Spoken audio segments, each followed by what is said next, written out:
transporté dans la Grande Ming. Dès que j'ouvre les yeux, je découvre que mon père est mort prématurément et que mon grand-père impérial envisage de désigner mon frère germain comme héritier. L'histoire condamne à ce que je sois exilé et meure misérablement, mais cette fois, je décide de défier le destin et de changer mon sort. Osant devant la cour impériale demander publiquement à monter sur le trône et devenir empereur, même mon grand-oncle Lan Yu, qui détient un grand pouvoir, se fait gifler par moi et s'agenouille pour supplier. Même les officiels civils et militaires de toute la cour sont stupéfaits, des nuages noirs et des tonnerres arrivent, l'atmosphère de la cour se fige. Cependant, alors que tous sont encore plongés dans la stupeur, je lève la tête et regarde l'empereur droit dans les yeux, proposant de risquer ma mort pour protéger le royaume de la Grande Ming. À cet instant, la tempête est déjà là. S'il vous plaît, grand-père impérial, émettez immédiatement un décret pour me désigner comme prince héritier impérial, que je monte sur le trône et devienne empereur, afin d'unifier l'empire. La voix est claire, mais les paroles tombent comme un coup de tonnerre. Cela explose dans l'esprit de tous les présents. Dans la grande salle, tous les officiels civils et militaires sont instantanément stupéfaits, bouche bée. Ils regardent Zhou Yinton avec des yeux incrédules, incapables d'en croire leurs oreilles. Il y a un instant, à la cour, on discutait de la désignation de l'héritier. Le vieux Zhou demande qui peut être désigné comme héritier. En fait, c'était déjà décidé depuis longtemps, en privé, le vieux Zhou avait déjà donné des indices à quelques hauts ministres. Tout le monde sait très bien qu'aujourd'hui on va désigner Zhou Yunwen comme prince héritier impérial, la discussion publique n'est qu'une formalité. Désigner Zhou Yunwen comme prince héritier impérial en s'appuyant sur la situation est conforme au désir du peuple et à l'attente générale. Votre Majesté, en accord avec le ciel et répondant au peuple, accueillez largement les conseils avisés pour désigner l'héritier. Mais personne ne s'attendait à ce qu'au début de la discussion. Le petit-fils impérial Zhou Yinton se lève et demande à être désigné comme prince héritier impérial, et en plus, il annonce qu'il veut immédiatement monter sur le trône. Pour unifier l'empire. Est-il devenu fou? Le regard de Zhou Yinton est calme. Il regarde droit vers Zhou Yuanzhang au-dessus de lui. Il n'a pas peur, ce n'est pas qu'il n'ait pas peur. Mais il n'a plus de voie de retraite. Après avoir voyagé dans la Grande Ming, il est Zhou Yinton, fils de Zhou Biao et petit-fils de Zhou Yuanzhang. Mais dès son arrivée, il découvre que son père Zhou Biao est déjà mort, et que Zhou Yuanzhang envisage de désigner son frère germain Zhou Yunwen comme héritier. Connaissant bien l'histoire, Zhou Yinton sait qu'il doit empêcher cela. Si l'on laisse les choses suivre le cours historique, après que Zhou Yunwen monte sur le trône et que Zhou Di se soulève en rébellion pour la pacification, lui, Zhou Yinton, sera également impliqué, emprisonné à Fanjiang, et finira par mourir subitement. Il ne veut pas voir cette issue, en admettant même que, parce qu'il connaît le cours de l'histoire, il devance les événements en aidant Zhou Yunwen et en trouvant un moyen de tuer Zhou Di, empêchant ainsi la rébellion.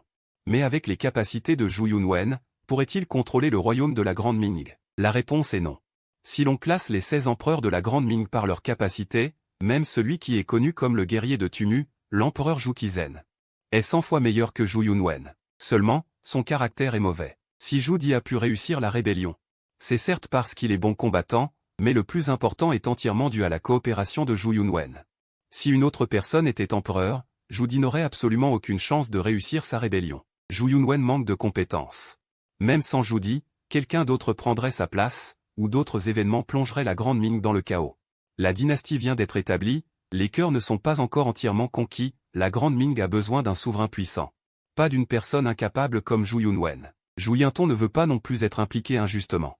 Voyant que le vieux Zhou est trompé par la fausse apparence de douceur et de piété filiale de Zhou Yunwen, et persiste à le désigner comme prince héritier impérial. Une fois que Zhou Yunwen réussit, la situation est irréversible. Zhou Yinton a voyagé trop tard. Il n'a pas le temps de faire changer progressivement l'impression du vieux Zhou. Aujourd'hui, à la cour, il se lance complètement, au pire, il mourra. Mort, peut-être qu'il retournera dans son époque, de quoi a-t-il peur? De plus, bien que le vieux Zhou soit cruel envers ses ministres, il est très indulgent envers sa propre descendance. Si c'était un autre empereur, il aurait immédiatement ordonné de le traîner dehors et de le battre à mort. Mais le vieux Zhou ne le fera peut-être pas, insolent, arrogant. Parole rebelle. Un long moment, la grande salle, frappée par cette phrase comme par la foudre. Les ministres, choqués et terrifiés, reprennent enfin leurs esprits, et des reproches s'élèvent de toutes parts. Le censeur Wang Puchu s'avance, je soumets à votre majesté que je dénonce le petit-fils impérial Zhou Yinton. Ce gamin parle sans tenue, insulte ses supérieurs, et n'a aucun respect pour le souverain et son père.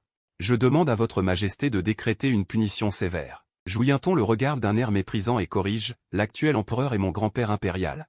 Comment peux-tu l'appeler souverain et père? Cela ne bouleverse-t-il pas les générations? Grand ministre Wang, tu lis les livres des sages, et tu ne comprends même pas cela? Ne viens pas te ridiculiser à la cour, rentre chez toi et étudie encore quelques années. Wang Pu est immédiatement furieux, au point de balbutier. Toi, Zhu Yintong, ne sois pas insolent.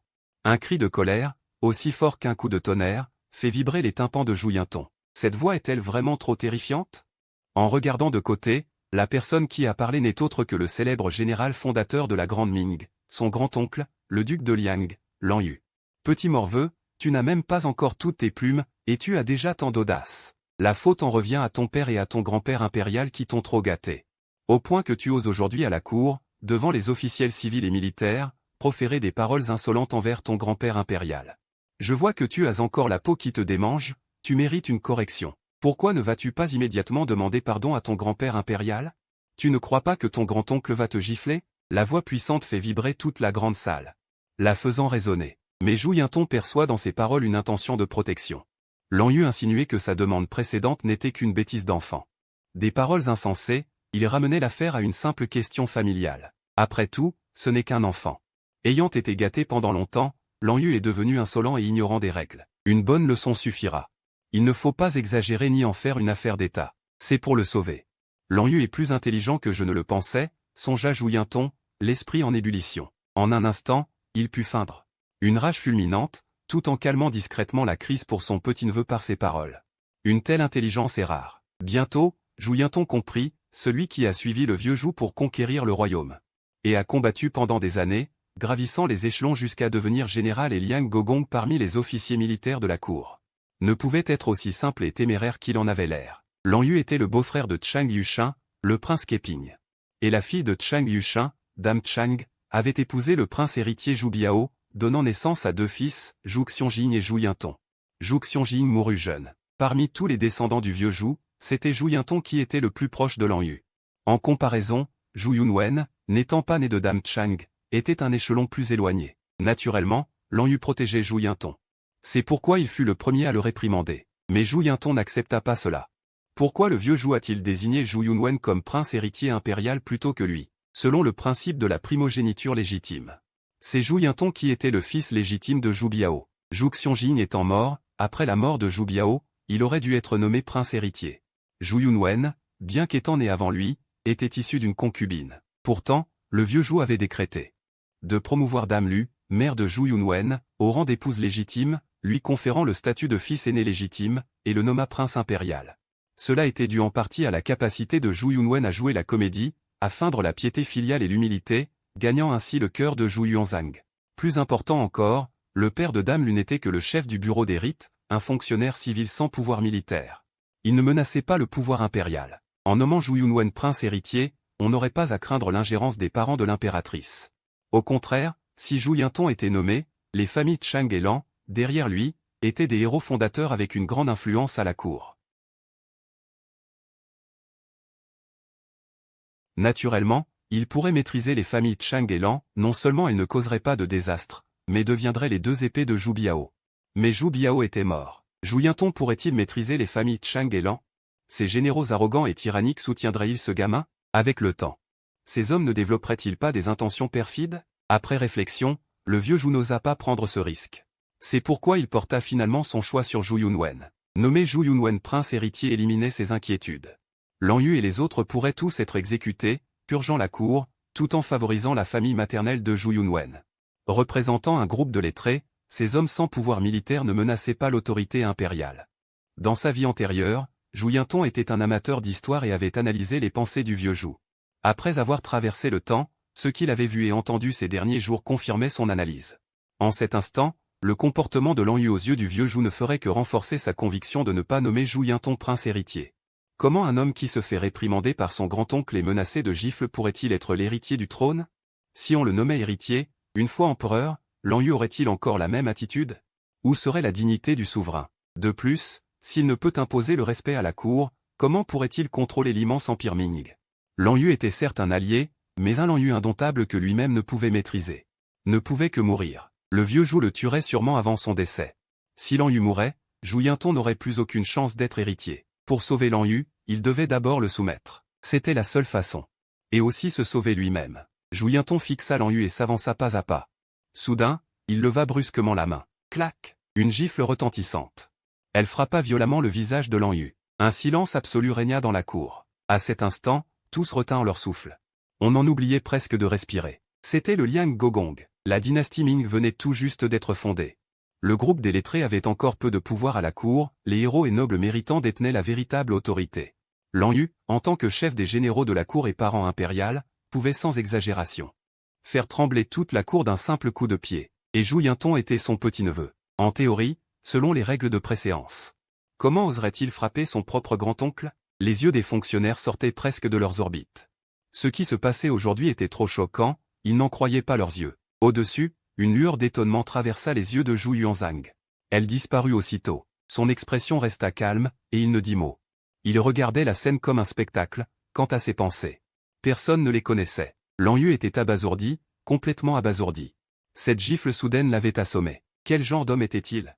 Le général qui menait les troupes à la frontière pour défendre le col n'avait pas ouvert la porte à temps, et il a osé ordonner à ses soldats de détruire le col. Enfonçant la porte, il a même osé s'emparer des concubines de l'empereur Yuanshan. Jamais il n'avait subi une telle humiliation, devant tous les officiels de la cour, il avait été frappé d'une gifle violente.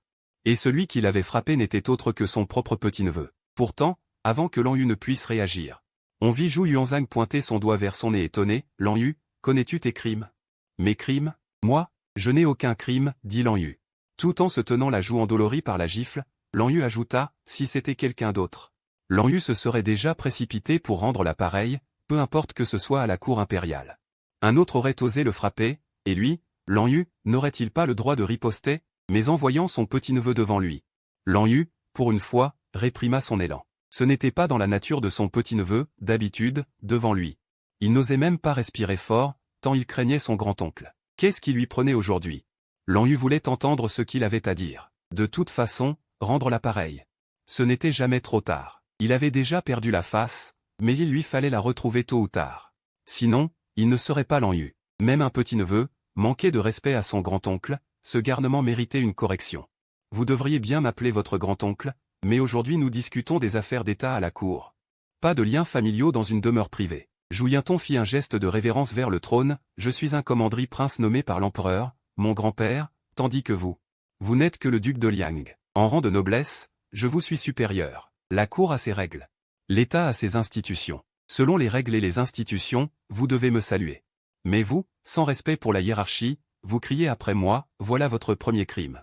Deuxièmement, je suis le petit-fils légitime de l'empereur, de la lignée impériale, descendant du dragon. En tant que sujet, vous devez être loyal envers la maison impériale. Si l'empereur, mon grand-père, me désigne comme héritier, et qu'un jour j'hérite de la grande tradition et monte sur le trône, allez-vous encore vous prévaloir de votre titre de grand-oncle? Pour tyranniser votre souverain, c'est clairement un outrage à l'empereur, une absence de loyauté de sujet. Lan Yu, les yeux écarquillés de colère, le fixait, visiblement peu convaincu par ses paroles. Zhu Yinton marqua une pause, puis changea soudainement de ton, vous êtes habituellement arrogant et tyrannique. Commettant de nombreux actes illégaux. Les censeurs vous ont souvent dénoncé, et les ministres murmurent aussi.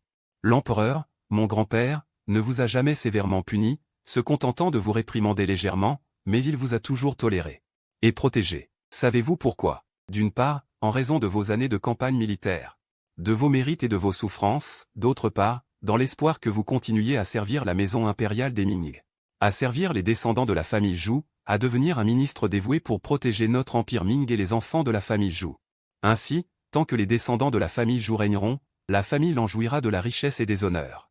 Une relation de confiance entre souverain et sujet, une loyauté générationnelle, ferait une belle histoire éternelle. Moi, Zhu Yinton, en tant que descendant de la maison impériale. Même si j'ai des torts, seul l'empereur, mon grand-père, ainsi que le bureau des affaires du clan, qui est géré par notre propre famille Zhou, ont le droit de me réprimander. De quel droit criez-vous ici? Vous vous vantez de vos exploits, vous manquez de respect aux descendants impériaux. La dignité des descendants impériaux est une chose sacrée. Aujourd'hui, devant l'empereur, vous ne me tenez même pas en estime, moi, descendant du dragon, et vous osez déclarer publiquement que vous voulez me gifler. Un jour, quand l'empereur montera au ciel et qu'un nouvel empereur montera sur le trône, qui pourra vous réprimer? Même si l'empereur, mon grand-père, peut vous tolérer, les descendants de la famille Zhou pourront-ils vous tolérer? Vous donnez l'exemple. Comment vos descendants l'entraîneront-ils la famille impériale Zhou? Si les descendants Zhou ne peuvent supporter votre arrogance, comment vous et vos descendants Lan vous comporterez-vous? Allez-vous prendre les armes et vous révolter? Je crains que l'empereur, mon grand-père, même s'il ne se soucie plus de l'empire, pour le bien de l'État et du peuple du monde, ne puisse que serrer le cœur et vous exécuter avant sa mort. Afin de garantir que notre empire Ming dure des millénaires et que le peuple n'ait plus à souffrir des guerres. Vous forcez votre souverain à commettre un acte inhumain. Vous affligez sa majesté. Est-ce là l'acte d'un sujet? Ne reconnaissez-vous pas vos crimes? Boum boum boum. Comme frappé par la foudre, Lan Yu resta figé sur place, trempé de sueur froide. Il n'était pas stupide. S'il avait affiché une arrogance tyrannique, c'était d'une part par tempérament, mais aussi pour se souiller volontairement. Des mérites trop grands éclipsent le souverain, ce qui peut durer. Lan Yu pensait qu'avec ses nombreux exploits militaires, il devait imiter les grands généraux de l'histoire qui se protégeaient en commettant délibérément quelques erreurs, pour que l'empereur ne se méfie pas de lui. Après que Zhou Yuanzhang l'eut réprimandé à maintes reprises sans jamais le punir sévèrement, Lan Yu s'était encore plus ancré dans cette idée. Il agissait donc selon cette pensée, et cela devint une habitude, quel que soit son interlocuteur. À cet instant, en entendant l'analyse de Zhou Yinton, il prit soudainement conscience, c'est vrai. Agir en tyran devant les étrangers peut être vu comme une forme d'autodépréciation. Vieux Zhou le réprimanderait peut-être en apparence. Mais au fond, il pourrait même en être ravi. Cependant, agir en tyran devant les princes et les petits-fils impériaux était une exception.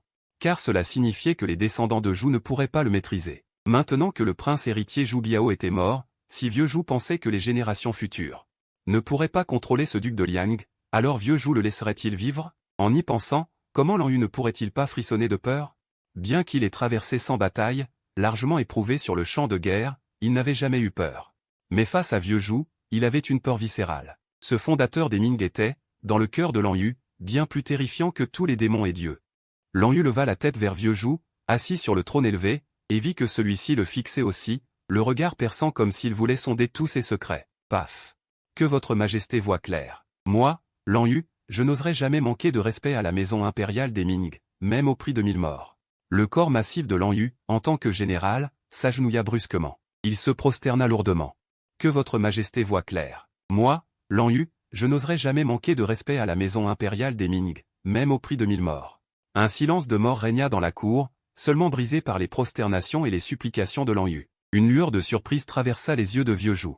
Parmi les nombreux fils de Zhou Biao, celui qu'il préférait était sans conteste Zhou Xiongjing, mais Zhou Xiongjing était mort prématurément. Depuis lors, Zhou Yuanzhang avait très peu de contact avec ses petits-fils.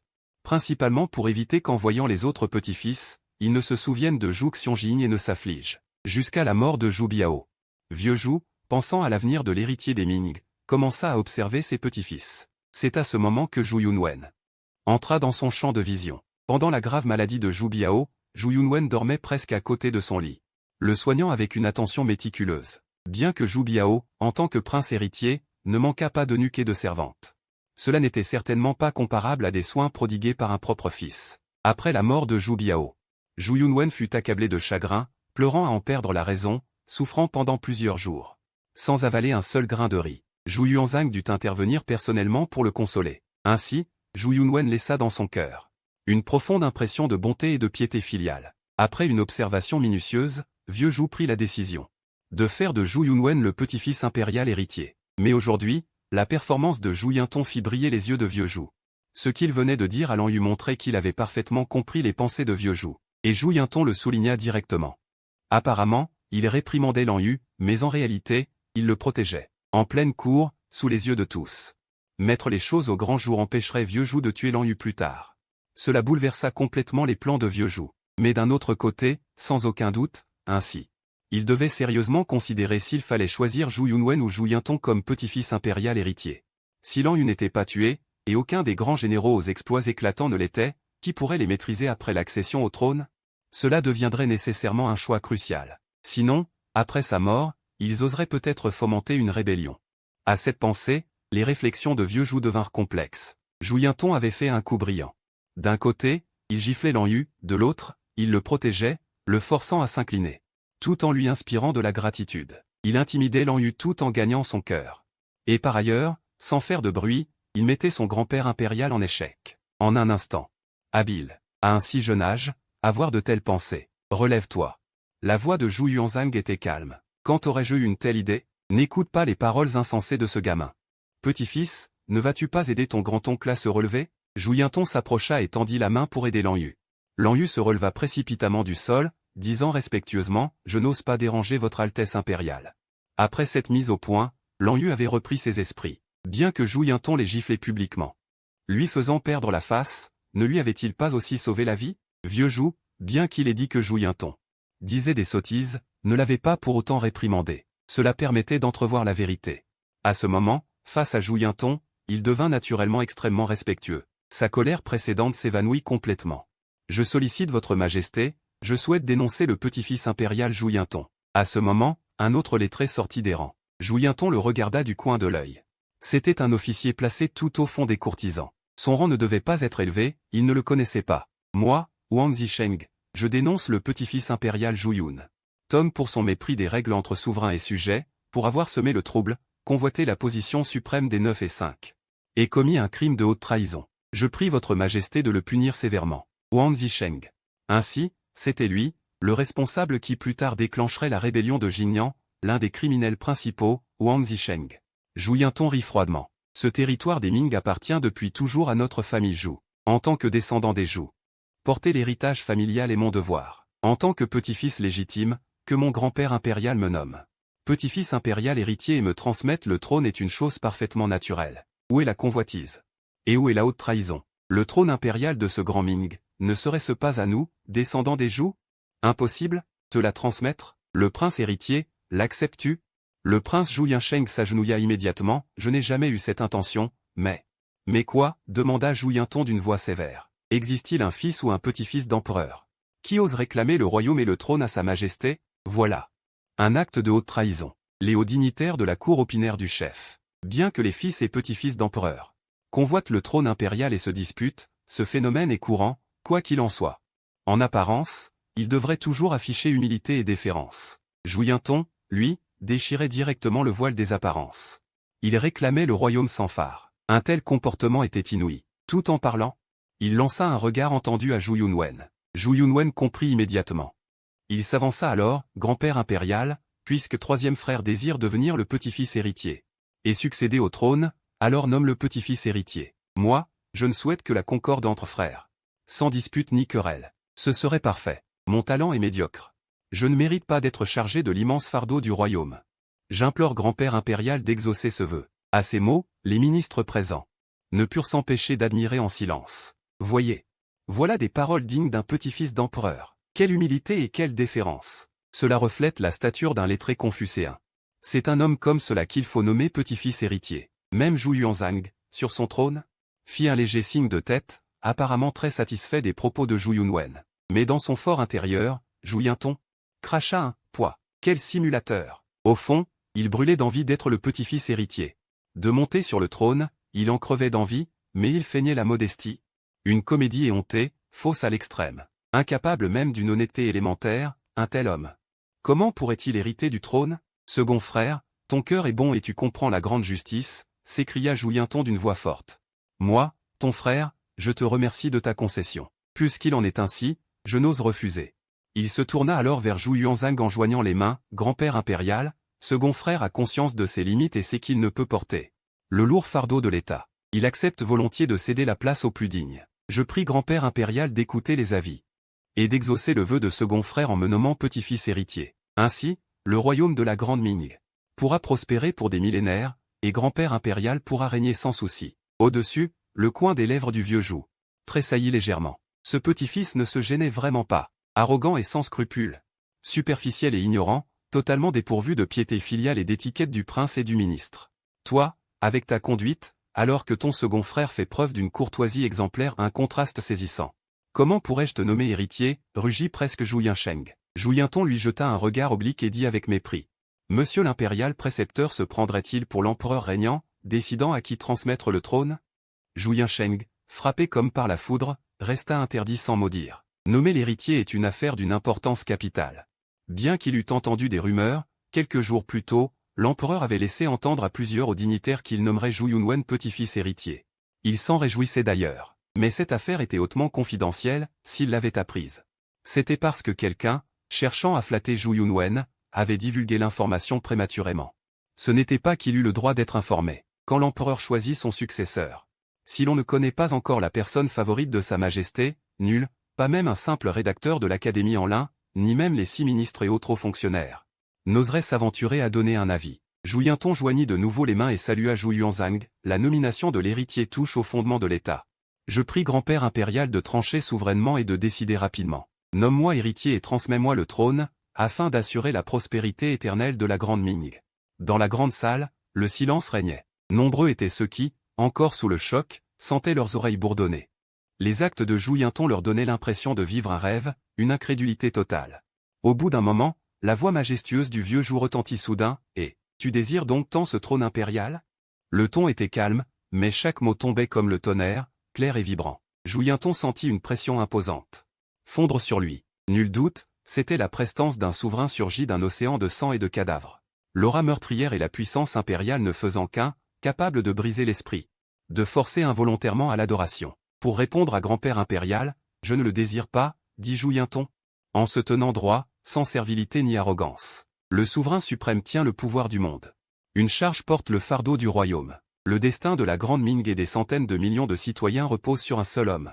Le poids de la responsabilité est le plus lourd qui soit. Se lever avant l'aube et veiller tard. Épuisé par la lecture des rapports impériaux, en comparaison, être un prince insouciant. Entretenu par les émoluments de la cour, sans avoir à porter le fardeau de gouverner le royaume, chaque jour ne serait que musique et danse. Divertissement et plaisir, la vie ne dure qu'une poignée de décennies. Qui ne voudrait pas vivre dans la facilité et la joie? Être empereur est bien moins agréable qu'être prince, c'est pourquoi ton petit-fils ne souhaite pas. À la cour, les ministres échangent des regards stupéfaits, n'est-ce pas toi-même qui réclame la place d'héritier présomptif? La place d'héritier du trône, comment se fait-il qu'en un instant, tu dises ne pas vouloir être empereur? Si tel est le cas, pourquoi alors t'opposer et réclamer cette place? Connais-tu les principes de l'obéissance au souverain et de la piété filiale? Depuis votre enfance, nous vous enseignons l'humilité et la courtoisie. Où sont passées ces leçons? La façon dont tu agis aujourd'hui n'est-elle pas un manque de loyauté et de piété filiale? Demanda-t-il d'un ton sévère. L'atmosphère se glaça, les ministres ressentirent un frisson, Sa Majesté est en colère. Il faut dire que les paroles et les actes de Zhuyanton aujourd'hui sont d'une audace et d'une insolence sans précédent. En fouillant les annales, on ne trouverait pas pareil comportement. Si Sa Majesté ne se fâchait pas, ce serait vraiment étrange. À côté, Zhu Yunwen, qui avait baissé la tête et fixé le sol, laissa fugitivement paraître une joie imperceptible aux autres. Il connaissait parfaitement les goûts de Zhu Yuanzhang. Après la mort de son père Zhu Biao, il feignit un chagrin immense pour gagner les faveurs de Zhu Yuanzhang. Cette stratégie fut très efficace. Zhu Yuanzhang avait discrètement laissé entendre à plusieurs ministres son intention de le nommer prince héritier, en attendant l'annonce officielle lors de l'audience du jour. À sa grande surprise, ce troisième frère, d'habitude pacifique et même médiocre, s'était levé ouvertement pour lui disputer la place d'héritier. Cela dépassait les prévisions de Zhu Yunwen, mais à ses yeux, une telle conduite de sa part était purement suicidaire. Crois-tu que la place suprême soit un bonbon que l'on donne aux enfants? Tu la demandes à l'empereur, et il te la donnerait? Quelle plaisanterie! Zhu Yunwen recula immédiatement par déférence, feignant le désintérêt et proposant même de céder la place. Ce qui réjouit d'autant plus l'empereur. Maintenant que l'empereur est furieux, Zhuyanton va probablement subir un mauvais sort. Mais Zhuyanton n'avait aucune peur. Pourquoi, grand-père impérial, as-tu autrefois rassemblé des troupes pour te révolter? Sans attendre la réponse, il enchaîna. Ce n'est pas parce que tu étais né rebelle, mais parce que tu ne pouvais plus survivre. Et non seulement toi, grand-père. Mais des millions de gens ordinaires ne pouvaient plus survivre non plus. Ta révolte n'était pas pour ton propre intérêt, mais pour le bien de tout le peuple. Le Nord-Ouest, telle était la volonté du ciel que nous étions chargés de punir, tous les héros du royaume. Et toi, grand-père, tu as levé des troupes pour les combattre, suivant ainsi le mandat céleste. Aujourd'hui, ton petit-fils te demande la place d'héritier présomptif. Si c'était pour mon seul intérêt, je ne devrais pas le faire. Mais la stabilité du royaume concerne des millions de gens. Des centaines de millions d'âmes. Être loyal, c'est protéger la dynastie Ming, protéger le peuple du royaume. Être filial, c'est poursuivre ta volonté, grand-père, afin que le trône de notre famille joue dure des millénaires. Si je ne pensais qu'à ma propre réputation d'humilité, au mépris de la sécurité du royaume et de la vie de centaines de millions de sujets, ce serait là une véritable déloyauté et un manque de piété filiale. Zhuyanton parla avec une force émouvante et une voix percutante. Il marqua une pause, s'éclaircit la gorge avant de poursuivre. Aujourd'hui, le royaume vient juste d'être pacifié, les cœurs ne sont pas encore stables. Si mon frère aîné était encore là, avec son intelligence exceptionnelle et son génie inné, il aurait naturellement pu porter le fardeau du royaume, et j'aurais volontiers vécu en prince insouciant. Cependant, bien que mon deuxième frère porte le nom de souverain, ses talents ne suffisent pas à assumer une telle charge. Si aujourd'hui, grand-père, tu le nommes héritier, Après ton décès, en quelques années, le royaume sombrera dans le chaos. Et la dynastie s'effondrera. Face à cela, je ne peux que mettre de côté mon honneur, ma vie et ma mort personnelle. Et te supplier de ne pas agir ainsi. Aujourd'hui, je me présente au péril de ma vie pour assumer la lourde tâche de gouverner le royaume. Je sais qu'une telle conduite est contraire au rite confucéen. Mais pour la dynastie Ming, pour le peuple du royaume, que pèse une réputation personnelle ou les critiques sur mon manque d'humilité? Je souhaite seulement que tu donnes la priorité à la dynastie Ming, à la stabilité du royaume, et aux centaines de millions de sujets. Ne nomme pas mon deuxième frère héritier présomptif. Si tu insistes, grand-père, la dynastie Ming sera inévitablement instable. Zhou Yinton s'inclina profondément et s'écria d'une voix forte, « Grand-père impérial, si tu décides absolument de nommer mon deuxième frère héritier, je te prie de me faire mettre à mort aujourd'hui même. Ainsi, je ne verrai pas de mes propres yeux la dynastie Ming plongée dans les flammes de la guerre, plutôt que d'être tuée par des rebelles ou emprisonnée à vie un jour. Mieux vaut mourir maintenant, pour ne pas voir l'effondrement du royaume et le massacre des innocents. » Un éclair doré frappa, un vent violent souleva les portes de la salle. L'eunuque au service de l'empereur s'empressa de crier pour que l'on referme les portes. Roulement de tonnerre, roulement de tonnerre. Roulement de tonnerre, les nuages noirs s'amoncelèrent de toutes parts. Le ciel, encore lumineux, s'obscurcit soudain, puis fut éclairé par des éclairs successifs. Dans cette alternance d'ombre et de lumière, le cœur de chacun remonta dans sa gorge. Se rencontrer dans la mort. Qui aurait cru que l'auguste petit-fils oserait en arriver là? En avait-il vraiment assez de la vie? Tu es prêt à sacrifier ta vie pour empêcher Zhou Yunwen de devenir l'héritier impérial? La voix de Zhou Yuanzhang n'était plus aussi sévère qu'avant. Elle s'était plutôt adoucie, mais la colère contenue dans son ton semblait plus lourde, une colère et une intention meurtrière condensées dans des pauses empreintes de menace. Tel un lion poussé à bout qui ne rugit plus mais émet un grondement sourd, prêt à bondir et à déchiqueter. La menace pouvait éclater à tout moment. L'expression de Zhou Yinton restait parfaitement calme. Si votre petit-fils tenait encore à sa propre vie, il ne se serait pas levé aujourd'hui. Arrogant et insolent, sans égard pour les rites entre souverains et sujets, ce n'est pas non plus la voix d'un petit-fils respectueux. Mais pour le bien de la dynastie Ming, pour le bien de tous les habitants de l'Empire, votre petit-fils n'a plus le choix. Si, par crainte pour sa vie, il ne pouvait empêcher les actions de grand-père impérial aujourd'hui, alors il serait un traître envers la famille Zhou, un traître envers les Ming, et un traître envers tout l'Empire. HMPH. Un autre coup de tonnerre déchira le ciel, un éclair illumina la salle du trône, rendant chaque visage grave et pâle. Ah! Au milieu des éclairs et du tonnerre, le vieux Zhou, fou de rage, leva la tête et éclata de rire. Tu veux dire que cet empire Ming ne peut être transmis qu'à toi? Pour durer 1000 générations? Personne d'autre ne convient? HMPH. Le tonnerre gronda à nouveau. Un bruit assourdissant qui fit vibrer douloureusement les tympans. Pourtant, au milieu de ce tonnerre fracassant, la voix calme du vieux Zhou semblait encore plus oppressante. Quand un roi se met en colère, des cadavres jonchent le sol sur 1000 lieues. Qu'est-ce que cela fait de faire face à la colère impériale? Zhou Yinton ne changea pas de visage, son corps resta immobile comme une montagne. Ce n'était pas le cas, dit-il en secouant doucement la tête. Grand-père impérial, Zhou Yunjing, deuxième oncle le roi de Qin, troisième oncle le roi de Jin, ont tous deux un talent pour commander des troupes, mais leur tempérament est trop violent et capricieux, infligeant souvent des punitions à leur entourage. Et ils ne pourraient pas gouverner le royaume. Seul le quatrième oncle, le roi de Yan, possède un cœur bienveillant, un talent militaire et la capacité de gouverner. Si grand-père impérial le désigne comme héritier, il pourra préserver la dynastie Ming. Quant à moi, je souhaite devenir un prince insouciant, ne plus jamais lutter ni convoiter. Le roi de Qin, Zhou Xuang, le roi de Jin, Zhou Gang, et le roi de Yan, Zhou Di, qui étaient restés en retrait à regarder le spectacle, virent tous leurs visages changer brusquement. Ils étaient tous revenus pour les funérailles après la mort de Zhou Biao. Chacun avait bien sûr ses propres pensées secrètes. Du vivant de Zhou Biao, personne n'avait songé à briguer la position d'héritier, car personne ne pouvait rivaliser avec lui. Sur ce point, ils avaient tous conscience de leurs limites. Mais maintenant que Zhou Biao était mort, on pouvait bien se disputer le trône. Cependant, ces pensées pouvaient être gardées au fond du cœur. Mais jamais, au grand jamais, il n'oserait les laisser échapper devant le vieux Zhou, et encore moins devant tous les ministres et généraux. Le roi de Qin, Zhou Xuang, et le roi de Jin, Zhou Gang, s'en sortaient bien. Même si être qualifiés de violents et capricieux par leurs neveux devant les courtisans leur faisait perdre un peu la face. Mais cela s'arrêtait là.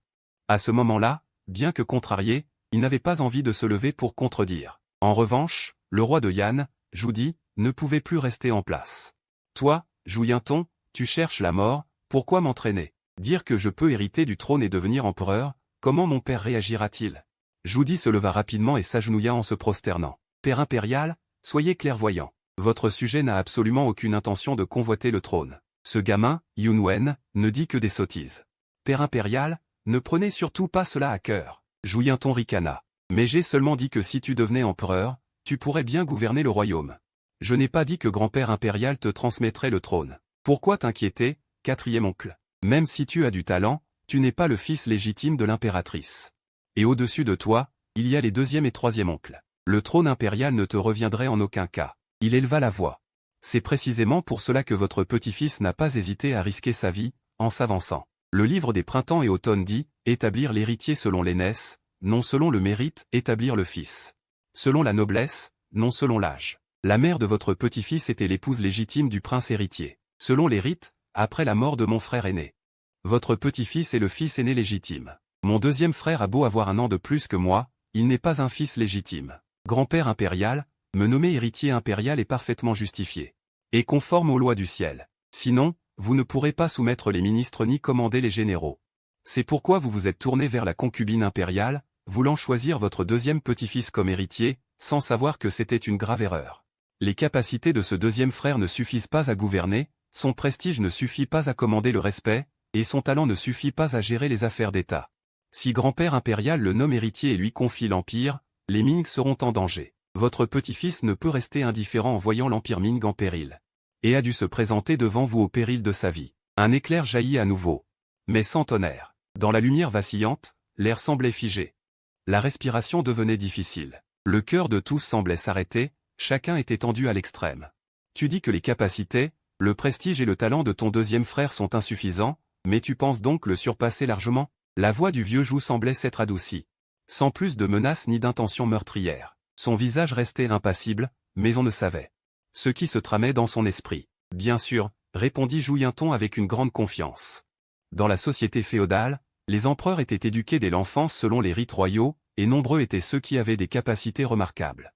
Quant aux hommes modernes, mis à part avoir suivi 9 années d'éducation obligatoire et posséder des connaissances scientifiques et culturelles ainsi qu'une pensée relativement avancée. En matière de ruse, de stratégie et d'art de gérer les relations humaines, rares sont ceux qui surpassent vraiment ces empereurs. Un fin politique reste un fin politique, cela ne change pas avec l'époque. Mais Zhou Yunwen fait exception. Si l'on devait établir un classement des empereurs les plus stupides de l'histoire, Zhou Yunwen serait sans conteste dans le top 3. Depuis les temps anciens, il y a eu des empereurs cruels et inhumains. D'autres assoiffés de sang, d'autres encore qui se souciaient peu de la vie de leur peuple pour ne chercher que leur propre plaisir. Toutes sortes de souverains sont qualifiés dans les livres d'histoire de souverains incompétents. Cependant, la plupart de ces souverains incompétents, soit s'adonnaient au plaisir, soit étaient contraints par les circonstances et n'avaient pas d'autre choix. Ce qui ne signifie pas que leur capacité personnelle était médiocre. Zhou Yunwen n'était pas de ceux qui recherchent les plaisirs faciles. Mais il était un imbécile incapable. Une telle personne devenant empereur. C'est là le véritable désastre. En tant que personne ayant traversé le temps, Jouyenton n'avait pas l'arrogance de penser qu'il surpassait le vieux Jou et tous les vieux renards de la cour, ses ministres et généraux compétents. Ils étaient tous des rusés hors du commun, bien au-dessus des gens ordinaires. Mais Jouyenton avait confiance, comparé à ce bon à rien de Zhou Yunwen, il lui était bien supérieur de 10 fois. Absurde. Wang Zisheng bondit de nouveau en pointant Jouyenton du doigt. Que as-tu donc accompli? Comment peux-tu prouver ta capacité, ton prestige et ton talent? Bien supérieurs à ceux du deuxième petit-fils impérial? Père, si tu continues à dire que je n'ai pas besoin d'agir. Dit calmement Jouyenton. Si ce n'était absolument nécessaire, je n'aurais guère envie de porter le lourd fardeau du royaume. Ainsi, tu prétends avoir un talent et une compétence exceptionnels, mais n'avoir jamais eu l'occasion de les montrer? La voix de Zhou Yuanzhang s'éleva. Jouyenton ne répondit pas, ce qui équivalait à un acquiescement. À ce moment, il ne pouvait pas nier, il devait parer les coups au fur et à mesure. Ridicule. Wang Zisheng se prosterna devant le vieux Zhou, votre majesté, puisque le troisième petit-fils impérial se déclare d'un talent hors pair, que votre majesté daigne lui poser une question pour l'éprouver, afin qu'il reconnaisse ses limites. Accordé, répondit Zhou Yuanzhang. Wang Zisheng, ravi, s'exclama. Je me conforme à l'édit. Il se releva et se tourna vers l'extérieur. Or, il pleut à torrent dehors. Votre majesté, je dois poser une question à la hâte, sans pouvoir organiser une joute entre eux.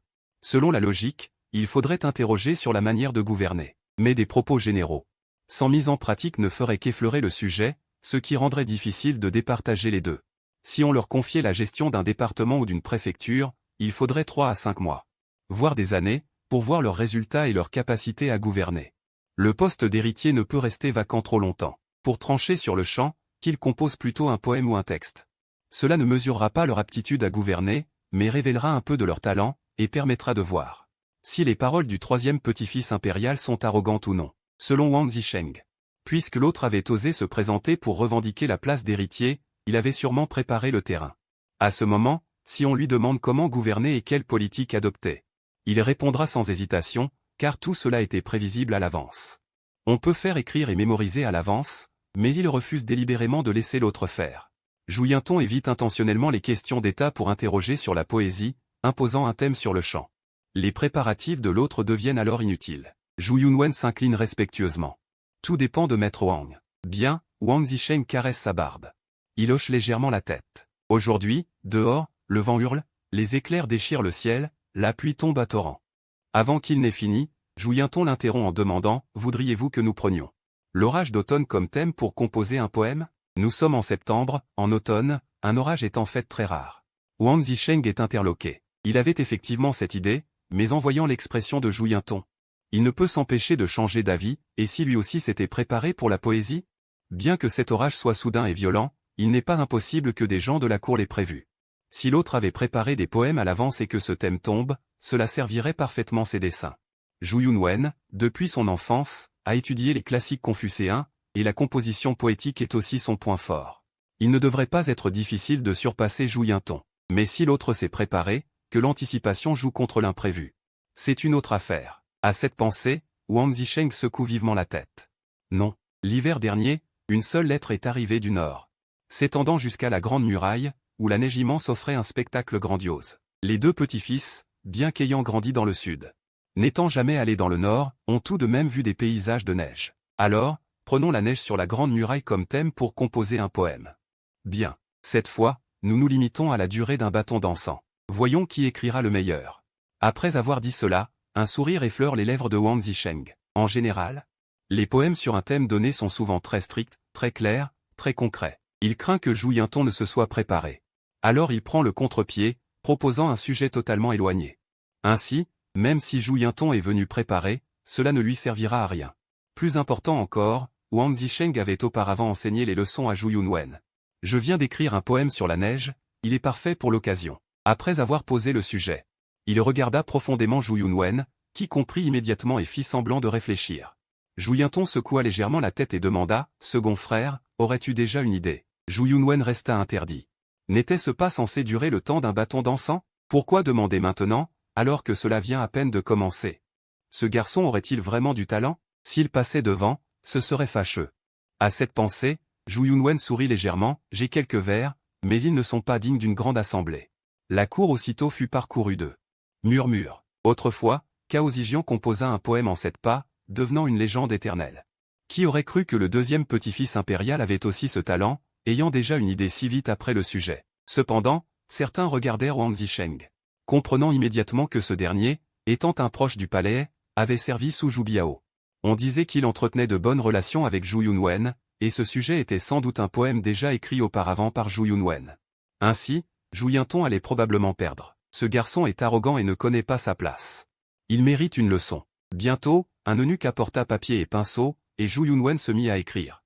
La grande muraille après la neige est encore plus imposante, une parure d'argent brille au soleil. La voie ancienne serpente comme un drap blanc, le col silencieux traverse la voie lactée. Le vent froid souffle, étonnamment vif, l'air glacial fait grincer les épées. Ce paysage, cette scène mérite d'être peint, pour que les générations futures les chantent. Bien. Beau poème. Le deuxième petit-fils impérial est talentueux. Dès que Zhu Yunwen eut fini son poème, la cour retentit d'éloges. Ce poème n'était pas exceptionnel. Il était correct, mais composé sur un thème sans avoir le temps de réfléchir, et venant d'un adolescent de moins de 20 ans. C'était vraiment louable. Quant à savoir s'il avait été écrit à l'avance, bien que tout le monde le sût, personne ne le dévoilerait, tous feignant qu'il s'agissait d'une improvisation. L'eunuque présenta le poème à l'empereur Zhu, qui, après l'avoir regardé, hocha la tête avec satisfaction. Zhu Yunwen s'empressa de dire « Aimer étudier la poésie et la littérature est parfait pour un souverain conservateur. » Bien que Zhu Yuanzhang n'ait étudié que 2 ans, il était très studieux, lisant assidûment même en temps de guerre. En matière de véritable savoir, le vieux Zhu n'était pas un semi-analphabète en ce qui concerne la littérature et la culture. Les poèmes et les œuvres classiques qu'il avait lus dépassaient de loin ceux des étudiants universitaires d'aujourd'hui. Il regarda Zhu Yunwen avec un sourire. Depuis toujours, On conquiert le pouvoir à cheval, mais on gouverne par la culture. Les qualités de Zhou Yunwen correspondaient bien aux attentes du vieux Zhou pour son successeur. Autrefois, Cao Zijian composa un poème en 7 pas, aujourd'hui, le deuxième petit-fils impérial écrit en un instant. Ce sera une légende éternelle. Le talent du deuxième petit-fils impérial dépasse celui de tous ses pairs, et il est risible de dire qu'il n'a pas de talent. Comme les sauterelles qui ne parlent pas de glace, certains ont une vision étroite, sont déraisonnables et ignorants, pensant avoir du talent. Comment pourrait-il se comparer au deuxième petit-fils impérial? Les lettrés discutaient entre eux. Zhou Yunwen était issu de la famille Lu. Et les Lu étant des fonctionnaires lettrés, ils étaient naturellement favorables à son accession. Quant aux militaires, comprendraient-ils la poésie? Les lettrés les jugeaient, et eux ne pouvaient que regarder. Troisième petit-fils impérial, as-tu quelque chose à dire? Votre Altesse, avez-vous trouvé votre poème? Votre Altesse, le temps d'un bâton d'encens va-t-il s'écouler sans que vous ayez rien écrit? Les lettrés demandaient tour à tour, avec un ton moqueur. Wang Zisheng ne l'aiderait évidemment pas, ce qui signifiait qu'il ne pouvait pas avoir préparé un poème. Écrire un poème en un bâton d'encens, d'un niveau au moins égal à celui de Zhou Yunwen, n'était pas chose facile. La plupart des présents étaient des lettrés. Experts en poésie, capables d'improviser, mais même eux auraient eu du mal dans ces conditions. Le temps pressait, et Zhou Yunton n'avait que 14 ans. Tous attendaient de le voir honteux. Zhou Yunton, sans se presser, déclara d'une voix claire, pour un souverain, gouverner est essentiel, la poésie et la littérature ne sont que des voies mineures. Autrefois, le roi Li des Tang postérieurs aimait la poésie, écrivant des vers célèbres, mais il finit comme souverain déchu. Le plus important pour un lettré est d'appliquer son savoir, de cultiver sa personne, d'harmoniser sa famille, de gouverner le pays et de pacifier le monde, voilà la vraie compétence. À peine avait-il fini que quelqu'un répliqua, tout à l'heure, tu te vantais, prétendant surpasser le deuxième petit-fils impérial, et maintenant tu uses de belles paroles, n'osant pas écrire un poème? Cesse de tergiverser, écris un poème pour prouver ta valeur. Bien que la poésie soit mineure et sans lien avec le gouvernement, elle révèle le talent et les capacités d'une personne. Le troisième petit-fils impérial ne peut-il écrire parce qu'il est bien moins talentueux que le deuxième? Tous parlaient, et leurs mots devenaient de plus en plus excessifs et insultants, sans égard pour son rang impérial. Il l'aurait déjà invectivé. Zhou Yuanzhang prit la parole. Enfant, puisque le sujet a été donné, tu dois composer. Si tu n'y arrives pas, reconnais simplement que tu es inférieur. Grand-père impérial a parlé, je dois obéir, dit Zhou Yunton. Mon poème est déjà écrit dans mon esprit, qu'on prenne une plume pour le retranscrire. Il ne voulait pas l'écrire lui-même, car sa calligraphie au pinceau était vraiment médiocre, puisqu'il voulait montrer son talent aujourd'hui. Il ne devait pas révéler cette faiblesse. À vos ordres, dit le jeune eunuque en préparant rapidement l'encre et le pinceau. Tous se turent et tournèrent leur regard vers lui, mais une lueur divine disait déjà tout. Ils attendaient que Zhou Yunton parle. Il ouvrit la bouche, paysage du Nord, 1000 lits de glace, 10 000 lits de neige. Ces mots prononcés, tous eurent soudain les yeux brillants, ces quelques vers n'étaient pas mal. Ce garçon est arrogant, mais possède quelque talent, reste à voir la suite.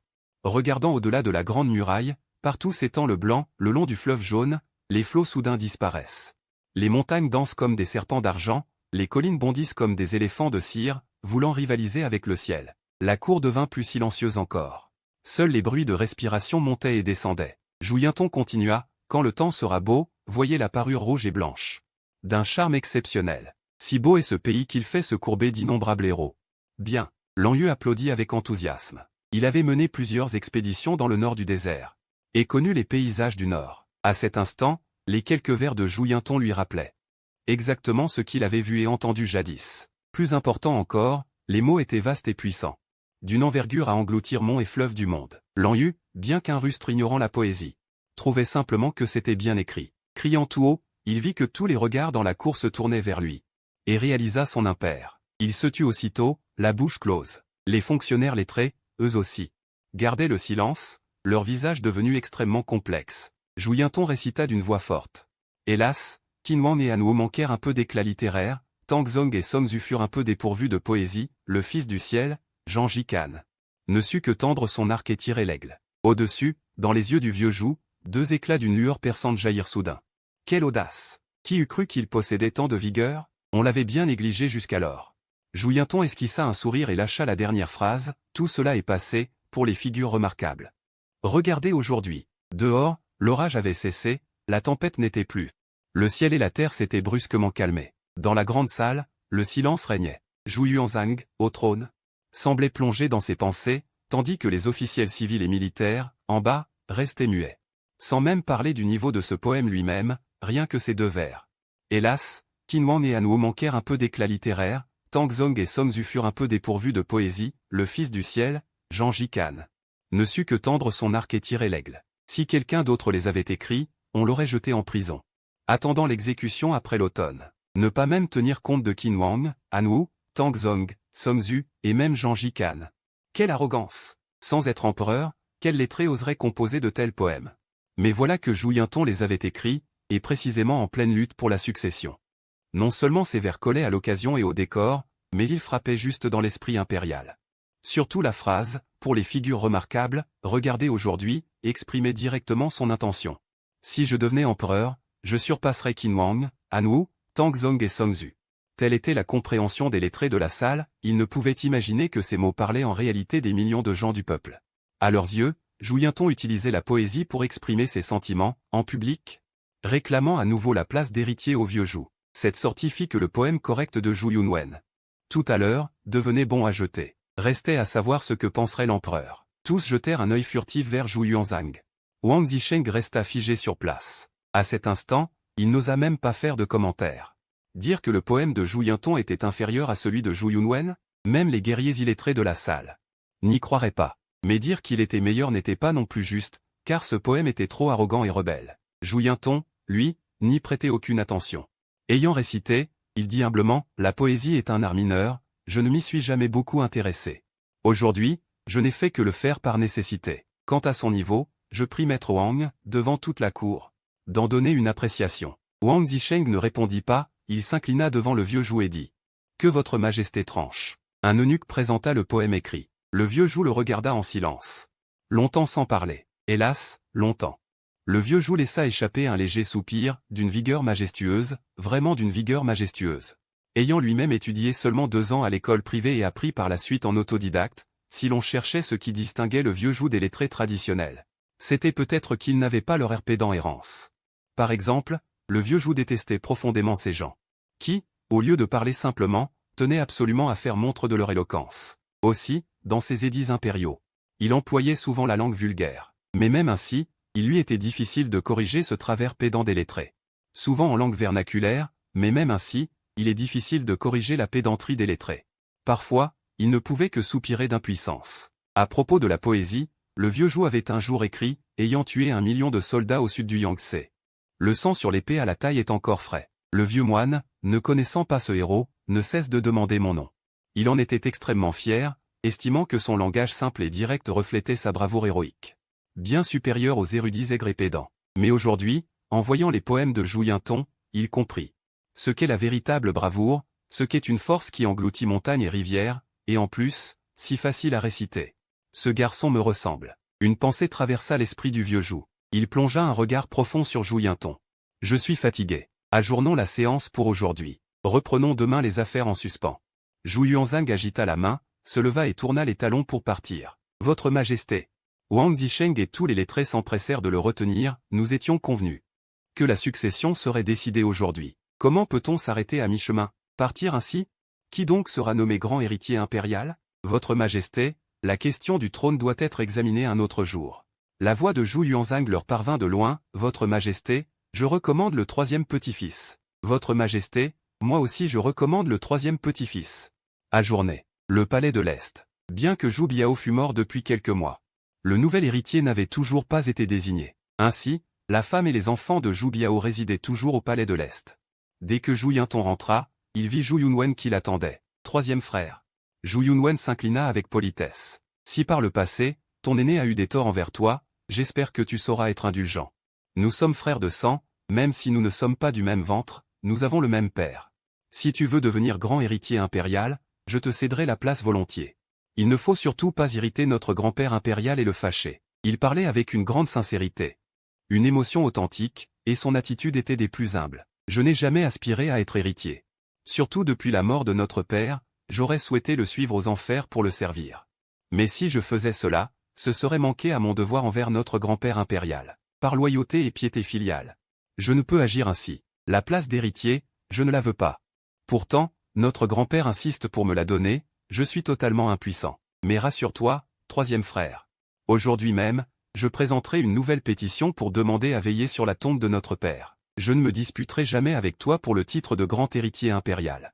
Nous ne devons pas devenir ennemis à cause de cela. En disant ces mots, ses yeux s'emplirent de larmes. Quiconque le voyait ainsi aurait été ému jusqu'aux larmes. Quel bon frère aîné, ne cherchant ni à lutter ni à revendiquer, ne pensant qu'à protéger son cadet. Mais Zhou Yinton resta de marbre, ricanant intérieurement. Il savait trop bien ce que Zhou Yunwen pensait vraiment. Cependant, avec un tel talent d'acteur, on ne pouvait que dire qu'Oscar lui devait une petite statuette. C'est vrai, dans l'histoire, Zhou Yunwen n'avait qu'un talent médiocre dans tous les domaines. C'est son art consommé de la comédie qui lui avait valu la faveur et l'affection du vieux Zhou, le poussant finalement à le nommer grand héritier impérial.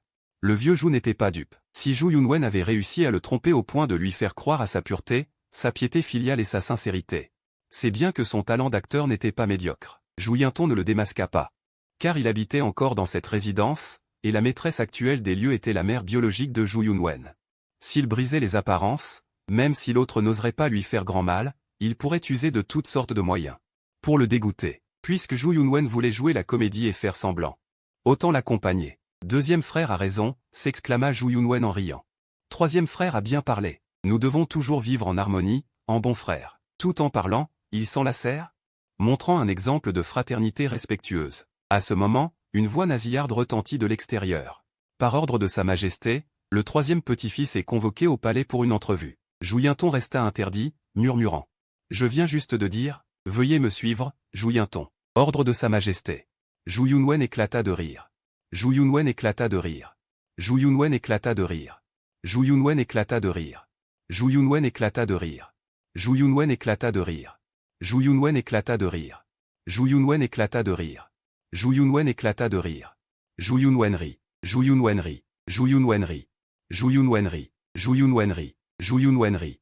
Ton petit-fils obéit à Lady. Il suivit immédiatement l'eunuque porteur de Lady pour se rendre au palais. Derrière lui, Zhou Yunwen regarda sa silhouette s'éloigner. Son sourire se figea peu à peu, son expression aimable et affectueuse changea lentement, et une lueur meurtrière apparut. Après être resté debout un moment, il se retourna et s'en alla, d'abord en flânant, puis en accélérant le pas, avant de disparaître rapidement. En chemin vers le palais, Zhou Yinton réfléchissait en lui-même, le vieux Zhou l'avait convoqué au palais, sans doute pour lui demander sa stratégie de gouvernance. Mais il ne savait pas comment répondre. En tant que personne ayant voyagé dans le temps, il connaissait bien sûr la bonne réponse. Cependant, des idées trop avancées signifient souvent une incompatibilité avec l'époque. Cette fois-ci, Zhou Yinton pensait en secret que le vieux Zhou aurait du mal à accepter cela. Le plus important était de convaincre le vieux Zhou. Cette fois-ci, pensa Zhou Yinton, le vieux Zhou sait déjà que le troisième petit-fils princier est arrivé. Faites-le entrer. La voix du vieux Zhou se fit entendre, et Zhou Yinton franchit le pas. Il se trouvait devant une cour qui semblait assez ordinaire. Dans la cour, il y avait un pavillon et un petit potager. À ce moment, le vieux Zhou, les épaules nues, maniait une houe en creusant la terre. À côté de lui se tenait une rangée de servantes et d'eunuques. L'expression de Zhou Yinton se figea légèrement. Il n'aurait jamais imaginé que le vieux Zhou, en tant qu'empereur suprême, qui avait déjà du mal à lire tous les mémorandums chaque jour, ait encore le temps de cultiver un potager dans le palais. Tu arrives juste au bon moment, je suis fatigué de creuser. Aide-moi. Zhou Yinton prit la houe à cet instant et se mit à creuser en la maniant. Il était encore jeune, plein d'énergie, et creusait avec vigueur sans ménager ses forces, bien plus rapidement que le vieux Zhou tout à l'heure. Je suis vieux, je n'ai plus la force d'avant. Mon petit-fils, tu creuses bien plus vite que moi. Grand-père impérial, vous êtes en pleine forme, dit Zhou Yinton tout en creusant. Les 100 bureaux ont chacun leur fonction, les 100 officiers suivent chacun leur voie. Grand-père impérial, vous êtes le fils du ciel chargé de gouverner le monde, ce travail de creusement ne devrait pas être fait personnellement, n'est-ce pas? Qu'en sais-tu? Le vieux Zhou secoua la tête, montrant le potager du doigt. Parfait. Parfait. Pour ces choses, il faut agir soi-même. Encourager l'agriculture et la sériciculture est une affaire d'État. En tant qu'empereur, pour en faire l'expérience, il faut la vivre en personne. Si l'on ne creuse pas et ne cultive pas de ses propres mains, comment connaître la vie du peuple? Zhou Yinton sourit, grand-père impérial, ce que vous dites est raisonnable. La parcelle n'était pas grande, en peu de temps, il l'eut entièrement retournée. Viens boire une tasse de thé, assieds-toi. Et repose-toi un peu. Le vieux Zhou lui apporta lui-même du thé et l'essuya avec une serviette. Merci, grand-père impérial, s'empressa de dire Zhou Yinton. Il était vraiment fatigué. Après avoir bu quelques gorgées de thé, il s'allongea sur le dossier incliné du pavillon et haleta profondément. Comment te sens-tu après avoir creusé la terre? Demanda le vieux Zhou en riant doucement. Fatigué. Zhou Yinton répondit d'un seul mot. Le vieux Zhou ajouta, penses-tu que si l'on te donnait cette terre pour cultiver des légumes, tu pourrais le faire mieux qu'un vieux paysan? Zhou Yinton secoua la tête. Non. Il ajouta, Un vieux paysan cultive la terre depuis toute sa vie. Je n'ai pas d'expérience. La première fois que je cultive des légumes, je ne peux certainement pas égaler un vieux paysan. Alors c'est juste, dit le vieux Jou en souriant. Alors pourquoi penses-tu que toi, qui n'as jamais gouverné le monde ni eu affaire aux affaires de l'État, tu pourrais bien le faire? Jouyenton resta figé sur place. Le vieux Jou ne le regarda pas, mais fixa le coucher de soleil à l'horizon. Parlant lentement et posément, pour cultiver un champ, toi-même tu sais que tu ne l'as jamais fait.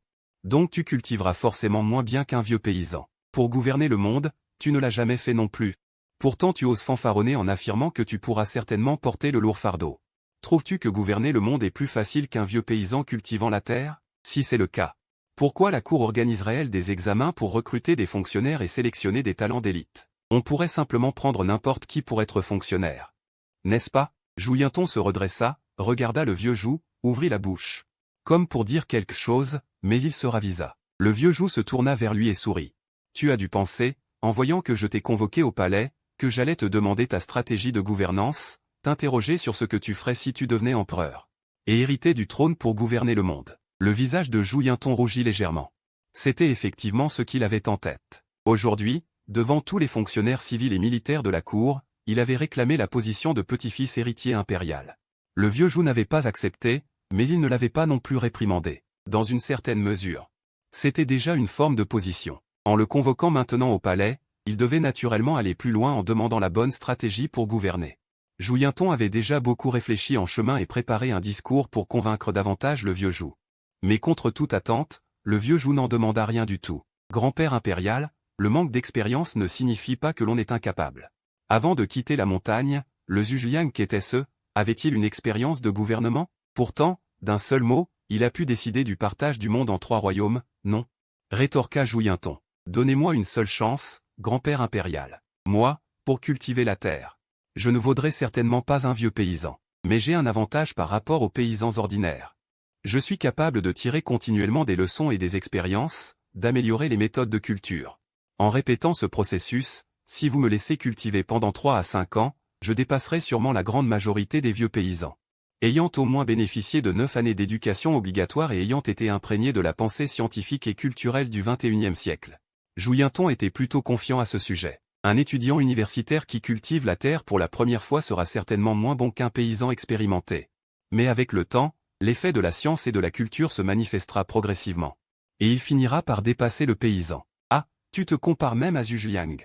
Le vieux Jou, le regard perçant, le regarda en souriant, alors laisse-moi te tester. Sais-tu combien de provinces compte notre grande Ming? Combien d'officiers? Combien de personnes? Combien de champs? Quel est le revenu fiscal annuel de la cour et quelles sont les dépenses annuelles du trésor? Le visage de Jouyenton se figea de nouveau. Le personnage original n'était pas quelqu'un de très remarquable, les souvenirs qu'il lui avait légués ne contenaient pas ses connaissances. Et en tant que voyageur temporel moderne, une fois qu'il aurait parlé, Jouyenton, sans se fâcher, sourit, je sais, tu dois penser en toi-même que tu as une bonne stratégie de gouvernance pour oser revendiquer l'héritage du trône et assumer la charge du royaume de la Grande Ming. Mais ta bonne stratégie de gouvernance, je ne veux pas l'entendre. Il fixa l'expression de Jouyenton. Son visage devenant graduellement sérieux, son regard se concentrant. Parce que tu n'as jamais touché aux affaires pratiques. Tout ce que tu penses et imagines n'est que théorie sur le papier. Un général courageux doit venir des rangs, un premier ministre doit venir d'une préfecture. Il faut que cela vienne de Zhuzhun. Tu n'as jamais commandé une seule armée au combat, ni administré une seule préfecture ou un seul district. Les prétendues bonnes stratégies pour gouverner le pays ne sont que des châteaux en Espagne issus de ton imagination, des paroles vides et sans effet. Comment pourrais-je croire tes paroles? Comment pourrais-je te confier le destin de cet empire? Le vieux Jou fixait intensément Jouyenton, dont le visage changeait sans cesse d'expression. Chaque mot du vieux Jou transperçait son cœur. Dans sa vie antérieure, il avait lu de nombreux romans de voyage dans le temps. Chaque fois que quelqu'un voyageait dans le passé, il pouvait utiliser ses connaissances scientifiques et culturelles pour surpasser les anciens dans tous les domaines. Mais en y réfléchissant sérieusement, n'était-ce pas aussi de la théorie creuse? La réalité peut-elle vraiment être telle qu'il l'imagine? En fait, comment cela serait-il possible? À moins d'être vraiment doté d'une grande sagesse, une personne ordinaire qui voyage dans le passé risque d'être écrasée par les anciens. Même si tu détiens la vérité, convaincre les anciens de te croire est plus difficile que de monter au ciel. C'est comme si, même avec des connaissances correctes, tu ne pouvais pas convaincre tes propres parents à la maison. Grand-père impérial, ton petit-fils a confiance en lui. Jouyenton chassa les pensées confuses qui assaillaient son esprit. Grand-père impérial, lorsque tu as soulevé l'armée à l'époque. Tu n'étais qu'un homme de rien. À cheval, tu as conquis l'Empire, à pied, tu as gouverné l'Empire. Grand-père impérial a réussi, et ton petit-fils le pourra aussi. Le vieux Jou éclata d'un grand rire. Bien, bien, tu es digne d'être mon petit-fils, le vieux Jou. Ta confiance est solide, fit-il en guise de compliment, avant de changer de ton. Mais sais-tu que le talent de ton grand-père impérial pour commander les armées ne lui est pas inné? Grand-père impérial a aussi passé de nombreuses années à ramper et à lutter dans l'armée, apprenant des autres, accumulant l'expérience, et progressant petit à petit. Ce n'est qu'ainsi qu'il a appris à gouverner les troupes et à faire la guerre. Toi, tu n'as jamais été enrôlé, tu n'as jamais commandé un seul jour une armée. Crois-tu vraiment que tu peux monter à cheval et tuer l'ennemi, voire commander des milliers de soldats au combat? La voix du vieux Jou monta soudain. Le rythme de ses paroles s'accéléra, puis se calma après une inspiration. Quant à gouverner le monde, c'est encore plus difficile. Sinon, pourquoi aurais-je fait appel à Song Lian et Liu Ji pour m'assister? Je les ai invités pour m'aider à gouverner l'Empire. C'est que je ne savais pas comment gouverner. J'ai appris d'eux, des officiels de la dynastie précédente. Et des lettrés de la dynastie précédente. Les impôts, les terres, la population, j'ai utilisé les registres de la dynastie précédente. Petit à petit, j'ai clarifié les choses. Après des années d'apprentissage et d'administration de nombreux officiels à la cour, j'ai tout juste appris à gouverner l'Empire. Il y a tant de lettrés dans la grande mine qui passent les examens, deviennent Jinshi ou même Xuanjuan. Chacun d'eux est un homme de talent.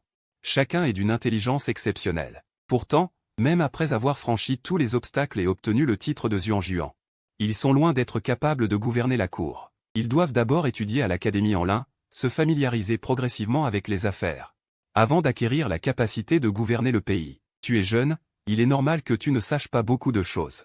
Mais tu ne sais même pas combien de préfectures, de districts, de populations, d'armées et de terres compte notre grande Ming.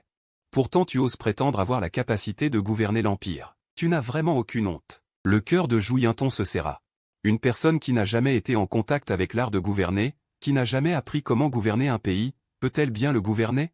Sans parler d'un pays, même une entreprise dans les temps futurs, quelle grande société oserait la confier à quelqu'un sans expérience? Même un fils de riche héritier doit passer par une longue période de formation et d'apprentissage, avant de pouvoir reprendre progressivement les rênes. Et la plupart des fils de riches, après avoir pris la suite, voient l'entreprise décliner. Beaucoup ne s'en remettent jamais. Quant à prendre la relève sans aucune formation, sans connaître aucune opération. Quelle différence cela fait-il de laisser l'entreprise faire faillite? Gouverner un pays est bien plus complexe que gérer une entreprise, même à l'époque féodale. Les aspects impliqués, l'étendue des affaires, l'intensité des luttes d'intérêts dépassent de loin celle de n'importe quelle entreprise. La politique et l'armée sont toujours la forme la plus élevée de l'organisation humaine. Ce que l'on perd dans les luttes politiques et militaires, c'est la vie, et cela influe sur des centaines d'années. Alors qu'une entreprise qui échoue tout au plus mène au chômage et à la faillite. Les deux ne sont pas du même ordre. Les paroles du vieux Jou furent comme une illumination. Il se dit que s'il avait le temps d'apprendre, il pourrait certainement bien gouverner une dynastie féodale. Après tout, en tant que voyageur temporel, il possède des centaines d'années d'expérience, des connaissances, une vue et une perspicacité bien supérieures à celles des anciens. En clair, il a une hauteur de pensée qui les dépasse largement. Mais si on lui demandait de gouverner l'Empire dès maintenant, il ne saurait vraiment pas par où commencer, bien qu'il ait lu d'innombrables romans historiques. Ce ne sont que des romans, à des années-lumière de la réalité, pour véritablement gouverner le monde. Il doit avoir le temps de comprendre et d'apprendre, de combiner la théorie avec la pratique, jusqu'à les dépasser progressivement. Bien sûr, tu ne sais pas gouverner le monde, et ton frère Wen non plus, dit le vieux Jou. Je peux lui enseigner lentement, et il peut apprendre progressivement. Bien que ma santé ne soit plus ce qu'elle était, je peux encore tenir quelques années. Gouverner le monde, porter le lourd fardeau de la grande Ming, n'est pas aussi simple que tu le penses. Ne trouves-tu pas que j'ai raison? Jou Yinton se leva, joignit les mains et s'inclina profondément. Ce que grand-père impérial dit est tout à fait juste, ton petit-fils s'en souviendra. C'est bien, répondit le vieux Jou en hochant la tête. Je te demande encore. Toi et Yunwen n'avez jamais appris à commander des milliers d'hommes, ni à gouverner le monde. Sur quoi te bases-tu pour penser que Yunwen n'est pas capable et que toi seul le es? Ne trouves-tu pas tes propres paroles ridicules? Le vieux Jou fixait Jou Yinton, comme s'il voulait le transpercer du regard, mais Jou Yinton secoua la tête. Il savait bien pourquoi. Ce n'était pas parce qu'il était particulièrement clairvoyant, en vérité. Il pouvait voir plus loin et plus clairement que le vieux Jou, rusé et avisé, mais parce qu'il était un voyageur temporel. Il connaissait l'histoire. L'histoire avait déjà donné sa réponse. Pour le vieux Jou, l'avenir était un brouillard, et le passé l'était tout autant. En déduire une ou deux choses, voire plus, était déjà extraordinaire. Quelle allure majestueuse que celle de l'empereur Qin balayant les 6 royaumes. Mais à peine mort, Zhao Gao et Li Si osèrent falsifier l'édit impérial pour tromper le monde. Dans l'histoire, d'innombrables héros puissants virent, après leur mort, la situation politique. Subir des bouleversements radicaux. Aussi brillant soit un homme, il n'est qu'un homme, pas un dieu, incapable de prédire l'avenir. Mais lui connaissait tout avec certitude. Zhou Yunwen n'était pas à la hauteur pour être empereur, telle était la réponse de l'histoire.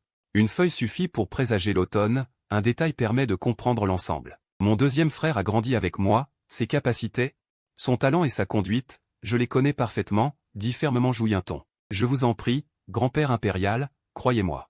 Mon deuxième frère ne peut supporter le lourd fardeau du royaume de Ming. Grand-père impérial, ne lui transmettez en aucun cas le trône. À ces mots, l'expression du vieux Zhou devint peu à peu grave. L'atmosphère dans la cour se tendit également. Le grand-père et le petit-fils qui venaient de converser joyeusement semblaient désormais s'être changés en statues de pierre. Seuls, dans les yeux du vieux Zhou, ses pupilles qui vieillissaient lentement mais restaient encore vives et brillantes. On pouvait encore deviner les sentiments abondants qui s'y cachaient. Nul ne pouvait vraiment décrire ce genre d'émotion. Zhou Yinton serra les lèvres et ne parla plus. Sans savoir pourquoi, face au regard du vieux Zhou, il ressentit soudain une sensation de malaise, comme s'il ne pouvait rester en place. Longtemps après, le vieux Zhou poussa un long soupir. « Grand-père et toi n'avons jamais parlé comme aujourd'hui, n'est-ce pas ?» dit le vieux Zhou en tournant la tête vers le potager fraîchement retourné. « C'est moi, l'empereur, qui t'ai négligé. Désormais, quand tu auras le temps, tu viendras plus souvent au palais t'asseoir et bavarder avec moi. »« Oui, grand-père impérial. » répondit doucement Zhou Yinton. Le vieux Zhou se leva brusquement, marcha à pas lents hors du pavillon. Puis se retourna et montra les piliers des deux côtés du pavillon en disant, ces grands lettrés ont certes une haute érudition, ils écrivent de bons poèmes et de bons essais. Mais cet endroit, je ne veux pas qu'ils le voient. En voyant le poème que tu as écrit ce matin à la cour, avec une certaine maîtrise, pourquoi ne composerais-tu pas un distique pour ce pavillon? Souviens-toi, le distique doit s'harmoniser avec ce potager, ce pavillon et cette cour. Une brise légère souffla. Le visage du vieux Zhou était couvert de sourires. Quand il riait, à son âge, il avait beaucoup de rides, ce qui le rendait pourtant plus affable. À cet instant, il ne ressemblait plus à un souverain impitoyable, mais plutôt à un grand-père ordinaire. Pourtant, face à ce grand-père plus aimable, Zhou Yinton se sentit encore plus mal à l'aise. On dit que certaines personnes cachent un sens profond dans chaque parole, et que chaque geste banal n'est pas anodin. Que voulait dire le vieux Zhou par cette action? Zhou Yinton réfléchit à toute vitesse, tout en fouillant dans sa mémoire les distiques qu'il connaissait, et dit en souriant. La poésie et la prose sont des arts mineurs, indignes des grandes occasions. On les utilise pour cultiver son esprit ou pour s'amuser. Tonguer est jeune, et il ne devrait lire que les livres des saints. Et s'attacher aux choses sérieuses. Je n'ose gaspiller trop de temps en poésie. Ainsi, dans l'art du vers, Tonguer n'a pas une grande maîtrise. Que mon grand-père impérial m'excuse. Le vieux Zhou, à ces mots, le regarda à nouveau profondément. Peu importe, fais juste plaisir à ton grand-père. Il faut lire les livres des saints, certes, mais les divertissements ne sont pas à négliger. Allez. Tonguer compose un distique, et ton grand-père l'écrira de sa propre main. Pendant qu'il parlait, un jeune eunuque avait déjà apporté le nécessaire pour écrire. Zhou Yuanzhang s'approcha de la table dans le pavillon, prit le pinceau, le trempa dans l'encre, et regarda Zhou Yinton avec un large sourire. Dans ce cas, que ton grand-père impérial fasse de son mieux. La voix de Zhou Yinton semblait encore empreinte d'une légère timidité et d'une peur, comme s'il craignait vraiment de ne pas réussir. Le vieux Zhou hocha légèrement la tête. Zhou Yinton ouvrit la bouche et récita lentement, chaque bol de riz, chaque bol de bouillie, rappelle que leur origine n'est pas facile. Chaque fil de soie, chaque bout de tissu, rappelle que les ressources matérielles sont difficiles à obtenir. Le vieux Zhou écrivit d'un trait, son sourire disparut. Il regarda le distique achevé, l'air presque figé. Bien écrit, s'exclama-t-il enfin d'une voix forte après un long moment. Ce distique est excellent. Il s'harmonise parfaitement avec cette cour. Il convient très bien. Il se tourna vers Zhou Yinton et dit en souriant. Tu n'as vraiment pas lu les livres des saints en vain. Tu as appris quelque chose. Ce distique. Même les grands lettrés les plus érudits n'auraient pas pu l'écrire aussi bien. Du talent, de l'érudition. Ah! Zhou Yinton rit avec malice, les écrits viennent du ciel, on les saisit par hasard d'une main habile. Je n'ai jamais aimé la poésie, et je n'y suis pas doué. Aujourd'hui, à la cour, j'ai écrit un poème contraint et forcé, poussé par mes sentiments, j'ai griffonné n'importe quoi. Tout à l'heure, en voyant grand-père impérial travailler dur à bêcher, j'ai compris les difficultés du peuple, et c'est ainsi que ce distique m'est venu à l'esprit. Si c'était à un autre moment ou dans un autre lieu, je n'aurais pas pu l'écrire aussi bien, voire même pas du tout. Grand-père impérial, ne faites pas trop d'éloges, il est en fait très inquiet, car il n'a réussi que grâce à la récitation de poèmes. Craignant de ne pas pouvoir écrire la prochaine fois, Il a donc préparé son brouillon à l'avance, voulant se faire passer pour un poète immortel. Cela pourrait s'effondrer à tout moment. Vieux joue le loi à nouveau, pas arrogant, pas impatient, le tempérament est bon aussi. Biaoer, avec un enfant comme toi, peut sourire dans l'au-delà. Jouyenton baissa la tête. Involontairement, des larmes tournèrent dans ses yeux, et il murmura, « Père ». Hélas, Vieux Joug poussa un lourd soupir, puis se mit à rire. « Pourquoi pleurer? C'est de ma faute, pourquoi ai-je mentionné ton père ?» Jouyenton baissait toujours la tête, essuya le coin de ses yeux avec la main, et resta assis en silence. Zhuangzang appela, que quelqu'un copie ce distique en 3000 exemplaires. Qu'on en envoie à chaque parent impérial et à tous les fonctionnaires de rang dans la capitale. Je veux qu'ils gardent ces 2 phrases gravées dans leur cœur pour toujours. Après une pause, il éclata de rire, je veux aussi que ceux qui méprisent notre famille jouent. Ces lettrés qui pensent que notre famille joue est une bande de paysans, voient bien. Notre famille joue a aussi des germes de savoir, mon petit-fils peut écrire un si bon distique. Il n'est pas inférieur à ces lettrés qui passent leur temps à manier la plume. Zhuangzang, après avoir conquis l'Empire, avait souvent subi les calomnies de lettrés des factions ennemies. Il se moquait de lui, disant qu'il ne comprenait pas la culture, qu'il ne connaissait que quelques caractères, issus de la paysannerie. Mais Vieux Joug y tenait beaucoup dans son cœur, et à ce moment, il ne pouvait s'empêcher d'être un peu fier. Les eunuques s'approchèrent rapidement, prirent le distique pour le copier, et Vieux Joug demanda en riant. « Petit-fils, tu as écrit un si bon distique, je veux te récompenser. Dis-moi ce que tu veux. » Jouyenton s'empressa de dire, « Alors, je demande à grand-père impérial de me nommer prince héritier et de me transmettre le trône. » Zhuangzang leva la main. Le pointant du doigt, il dit avec colère, « Tu es insolent. La fondation de l'Empire Ming. Comment pourrais-je te la donner simplement parce que tu le demandes? Sais-tu que les paroles que tu as dites aujourd'hui à la cour vont provoquer une grande tempête? Tu ne te soucies pas de ta réputation. Dois-je, moi, me soucier de la mienne? Aujourd'hui, je pardonne ta première offense, mais si tu oses dire des bêtises à l'avenir, je ne te pardonnerai pas. » Jouyenton pinça les lèvres avec indifférence, « C'est toi-même qui as demandé. J'ai dit, mais tu ne donnes pas, et en plus tu me réprimandes. Alors, grand-père impérial, en aucun cas. Tu ne dois nommer mon 2e frère comme héritier, il n'est vraiment pas capable, dit Jouyenton. Grand-père impérial peut nommer n'importe qui, sauf lui. » Zhuangzang ouvrit grand les yeux. La colère jaillit, mais avant d'exploser, il la réprima lui-même. « C'est ton 2e frère, vous avez grandi ensemble, d'âge proche. J'ai entendu dire que vous, les 2 frères, avez d'excellents sentiments. Pourquoi tiens-tu absolument à l'empêcher d'être héritier? » Jouyenton dit, « Grand-père impérial, les affaires publiques sont publiques, les affaires privées sont privées. J'ai de bons sentiments avec 2e frère, c'est une affaire privée, que 2e frère ne soit pas apte à être empereur, c'est une affaire publique. En considérant le peuple et l'État, comment pourrais-je sacrifier le bien public pour le privé, et négliger le sort de l'Empire? » Vieux Joug ricana, « Ah, un beau distinguo entre public et privé, tu as de beaux arguments. Assez, assez, je ne veux plus discuter de cela avec toi. Tu n'es plus tout jeune. Il est temps de faire quelque chose pour t'endurcir. » Jouyenton roula des yeux et demanda rapidement. « Grand-père impérial, allez-vous m'assigner une tâche? Depuis la fin des Yuan, le royaume est en désordre, les brigands surgissent partout, le long de la côte, les pirates japonais harcèlent le peuple. Tuant, brûlant, pillant, commettant tous les méfaits. Des commerçants malhonnêtes et des bandits. Ainsi que les vestiges de Zhang Shisheng se sont mêlés aux pirates, en mer ils sont pirates, à terre ils sont citoyens. Ainsi, ils n'ont jamais pu être éliminés. Pour éradiquer complètement le fléau des pirates, j'ai déjà décrété l'interdiction maritime, aucun bateau n'est autorisé en mer. Mais jusqu'à présent, cette politique n'a pas été pleinement appliquée, dans les bureaux officiels, il y a toujours des gens audacieux, qui conspirent avec les commerçants malhonnêtes et les pirates, et sortent en mer en secret pour des activités illégales. En parlant, Vieux Joug sortit de sa manche un dossier, ce sont des informations découvertes par les subordonnés. Dans la ville de Jinling, il y a des riches marchands qui conspirent avec les pirates et font des affaires louches. Ce soir, tu prendras la garde impériale et tu iras confisquer cette maison.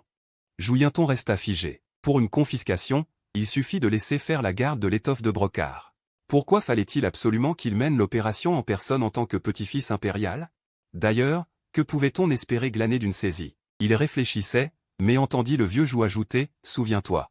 Si ceux dont on confisque les biens osent résister, exécution sommaire sans exception. Si tu mènes cette mission à bien, je te nommerai prince impérial. » Jouyenton resta de nouveau figé, fixant le Vieux Joug. Les fils de l'empereur reçoivent le titre de prince impérial à 10 ans, mais lui n'était que le fils du prince héritier. C'est pourquoi il n'avait été nommé que prince commandeur. Quoi, est-ce que te nommer prince impérial te semble insuffisant? Je n'ai pas complètement ignoré ton avis. La question de l'héritier est provisoirement suspendue. Fais ton devoir correctement, et je t'observe. Si tu as vraiment du talent et des compétences, je peux encore te nommer héritier. Le vieux joug agita la main. Va, fais bien ton travail.